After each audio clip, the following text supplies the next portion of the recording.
बिस्मिल्लाहिर्रहमानिर्रहीम अस्सलाम वालेकुम दोस्तों। उम्मीद लरम چې تاسو بروک جوړ او خوشاله وي او ژوند په مزو کې په دوستانو پښتو مشهور سندرغاړي نازیه اقبال باندې په لندن کې قتلانه حمله شوې ده او هغه په نتیجه کې هغه مړه شوې ده.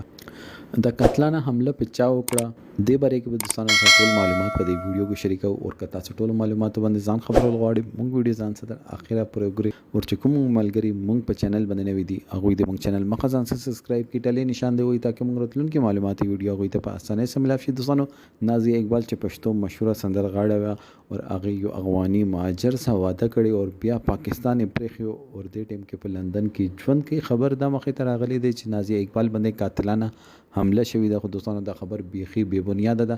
دې خبر کې څه صداقت نشته. دی نه مخکې هم نازیه اقبال پسې داسې ډېرې خبرې تړل شوي دي خو هغوی کې هم صداقت نه و. یو ځل نازیه اقبال لایو راغلی ده او خبرې خپلې دې خبرې تردید یې کړی دی چې زه بالکل جمدی یم، روغه جوړه یم او زه خپل ژوند کوم، خدا را ما معاف کې لږ ویوز لږ فالوورز دې پر داسې ځان نه کیسې مه جوړوئ. دې خبرې سره موږ ته ډېر زیات تکلیف ملاویږي. دوستانو نازیه اقبال سره پاکستان کې ډېر زیات بات شي، خپل ورور سره ډېر زیات بات کړي. هغې د معاشرې د پیغور د لاسه خپل وطن پاکستان خوږ وطن پاکستان یې پرېښی او دې ټیم کې په لندن کې ژوند کوي. هغه وایي چې خدا را دې خبرو د لاسه ما پاکستان پرېښی ولې ما دې پر ډېره زیاته مشکل شوی چې ما پاکستان کې ټیم تېرولو. زه تاسو نه دا ریکویسټ کول غواړم چې خدا را داسې خبرې مه خوروئ چې کوم کې صداقت نه وي.